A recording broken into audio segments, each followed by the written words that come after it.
আসসালামু আলাইকুম। চলে এলাম নতুন রেসিপি নিয়ে। আজকের রেসিপি হায়দ্রাবাদি রেড চিকেন। হায়দ্রাবাদের সকল ফেমাস রেসিপির মধ্যে এটাও একটা অথেন্টিক রেসিপি। এই রেসিপি আমরা সাধারণত এখানকার কোনো অনুষ্ঠান বাড়ি কিংবা বিয়ে বাড়িতে খেয়ে থাকি। সেই একই স্বাদে রেড চিকেন রেসিপিটা আমি আপনাদের বানিয়ে দেখাবো। তো চলুন দেখে নিন আমি কিভাবে বানাই। হায়দ্রাবাদি রেড চিকেন বানানোর জন্য আমি এখানে চিকেন নিয়েছি। তার মধ্যে দিয়ে দিলাম 100 গ্রাম মতো টক দই, দিয়ে দিচ্ছি 4 চামচ ফ্রেশ আদা রসুন বাটা। আদা রসুন বাটাটা এখানে ফ্রেশ ইউজ করতে হবে। দুটো টমেটো আমি এইভাবে কুচি করে কেটে রেখেছিলাম একদম ছোট করে, সেটা এর মধ্যে দিয়ে দিলাম জিরে গুঁড়ো আর ধনে গুঁড়ো, গরম মশলার গুঁড়ো। এখানে আমি ঝাল লাল লঙ্কার গুঁড়ো 3 চামচ দিচ্ছি। ঝালটা আপনারা আপনাদের পরিমাণ মতো দেবেন।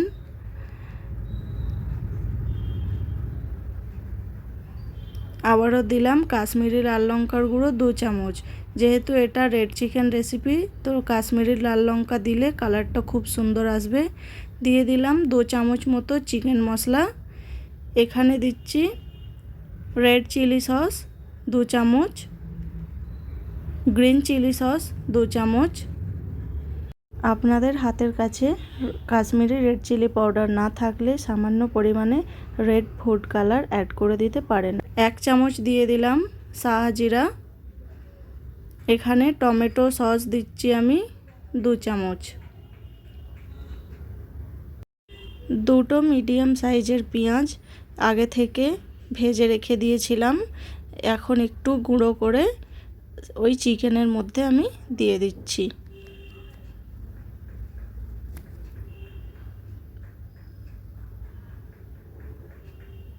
দিয়ে দিচ্ছি হাফ বাটি রান্নার তেল।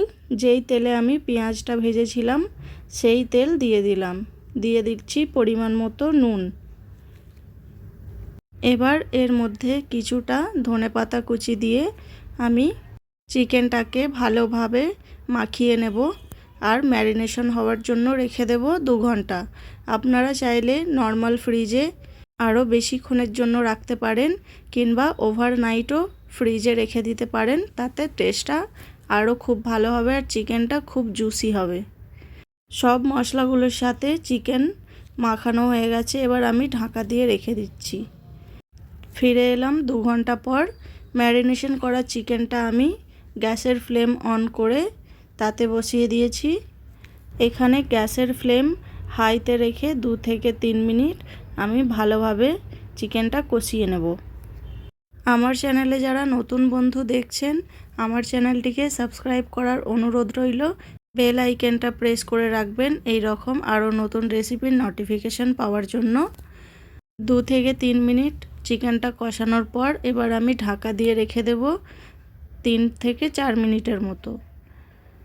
দেখুন আবারও ফিরে এলাম 3 মিনিট পর। এইভাবেই নেড়ে চেড়ে চিকেনটা ভালোভাবে কষিয়ে নেব। একবার করে ঢাকা দেব, আবার ঢাকা খুলে খুলে কষিয়ে নেব, কেননা এই চিকেন রেসিপিটা 1 ফোঁটাও পানির ইউজ করা যাবে না। চিকেন থেকে যেই পানি রিলিজ হবে সেই পানিতেই কিন্তু পুরো রান্নাটা হয়ে যাবে। তো মাঝে মাঝে ধ্যান রাখতে হবে কি ঢাকা খুলে খুলে একবার করে নেড়ে দিতে হবে। তো দেখুন এইভাবেই 10 থেকে 15 মিনিট আমি কষিয়ে নিয়েছি। দেখুন মশলাটার কালারটা কত সুন্দর এসছে। এই পর্যায়ে আবারও আমি ঢাকা দিয়ে রেখে দেব 2 মিনিটের জন্য। 2 মিনিট পর ফিরে এলাম।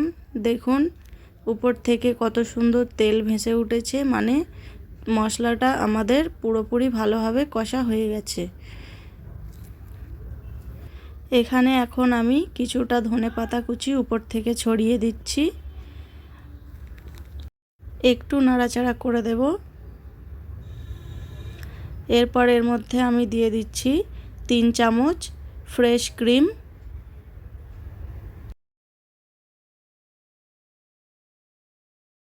এবার আমি ক্রিমটা ভালোভাবে চিকেনের সাথে মিশিয়ে নেব।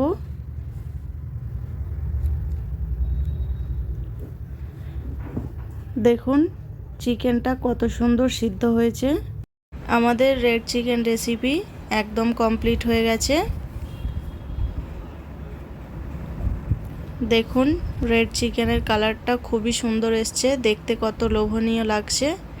এইভাবেই আপনারাও বাড়িতে ট্রাই করুন, রেসিপিটা একবার হলেও বানিয়ে দেখবেন আর আমাকে কমেন্টে অবশ্যই জানাবেন রেসিপিটা আপনাদের কেমন লেগেছে। একটা লাইক করে দেবেন। আজকের ভিডিও এখানেই শেষ করছি। ভালো থাকবেন, সুস্থ থাকবেন। আল্লাহ হাফিজ।